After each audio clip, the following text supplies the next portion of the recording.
Olwokubirwa Sabbiiti ewedde abakyala bataano abakwatibwa nga balangibwa okwekalakaasa nga bawakanya okukuumira Dr. Kano Kizza Besigye mu kkomera ate nga mulwadde basimbibwa mu maaso g'omulamuzi wa kkooti eya Buganda Road ne basindikibwa e Luzira bagire nga babeerako eyo okutuusa enkya ya leero ng'ennaku z'omwezi 25 bongere okuwera ennemba n'emisango gino. Abavunaanwa kuliko amyuka Lodiima w'ekibuga Kampala Doreen Nyanjula, Ssaabakunzi w'ekisinde ki PFF Ingrid Trinawe, Kabayinza Fiona, Farida Nangonzi ne Namubiru Shadia nga bano omulamuzi baggulako omusango gwa kwefuula kyeneena.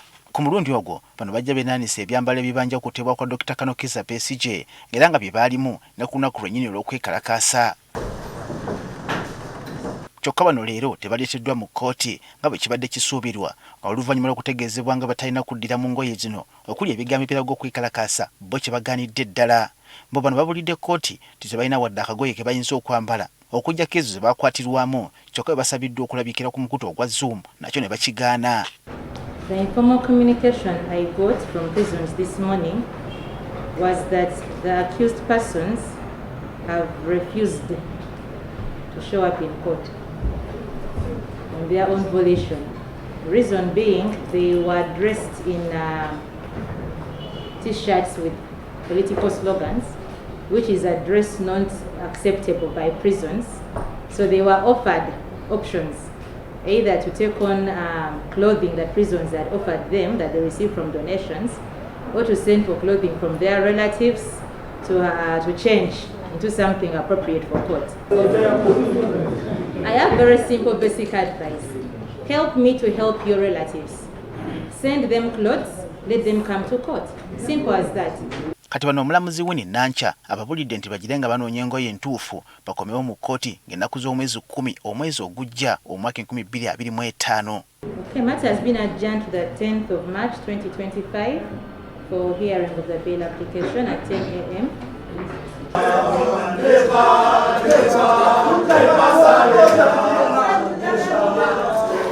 Etteeka lya prison likukaka okwambala uniform ng'oli munda naye bw'oba ofulumye ng'ogenda ku kooti ng'oli mu kooti engoye oyambala z'oyina.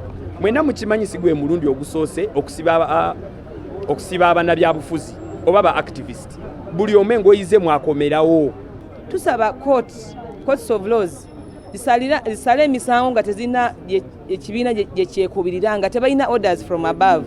Lwokwa kye tulabye leero tulabye nti omulamuzi abikaminze a politician instead of kubeera mulamuzi. Tuyina case backlog omutwalo gumu 1200 ensonga ze batawuliranga naye ngezibaganye ziwulira Ingrid ataddeko t-shirt eriko Besigye badde yeruzira bali emmere ya nnaku endala 15 prison bw'enajja mu parliament ngege emmere tuweddeko.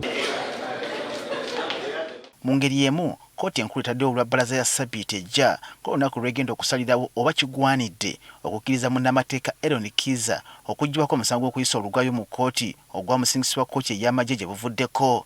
Kizza leero alabiseko mu maaso g'omulamuzi Douglas Singiza kyokka n'amutegeeza nti bannamateeka be baalema okugoberera okuwabulako yabawa ku ky'okunnyonnyola ensonga zaabwe mu buwandiike na lwaki kigaanidde okumukkiriza aggyibweko omusango. Kati bano abaddiddemu n'abalagira kumunnyonnyola mu maaso ku maaso lwaki balowooza nti Kizza tagwana okumalayo emyezi gy'omwenda egyamwebwa mu kkooti ey'amagye. Omuwabi wa gavumenti mu musango guno Natuhwera Johnson yasoose okutegeeza Kizza nti byonna byakola kumala biseera kubanga omusango guno ekiwayi kya kkooti enkulu ekikola ku nsonga z'emisango egya nnaggomula kye kyokka ekiyinza okugulira kubanga gwasalwa dda oba si kyo awandike mu butongole ng'asaba omusango guno okuddamu okugwetegereza. Unatusobola okutegeeza omulamuzi nti Kizza agwana okwesunako kubanga omulamuzi wa kkooti ey'amagye yamuwa ekibonerezo ekitonotono ekisembayo singa yasanga munyiivu ekimala oba oliawo yandimusibye emyaka egisukka mu 5.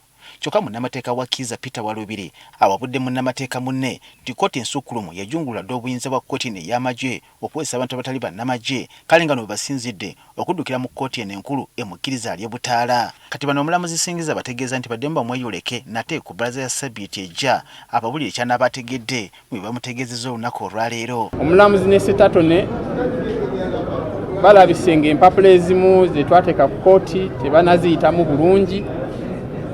Mulamuzi n'atusaba tumunnyonnyole mu bufunze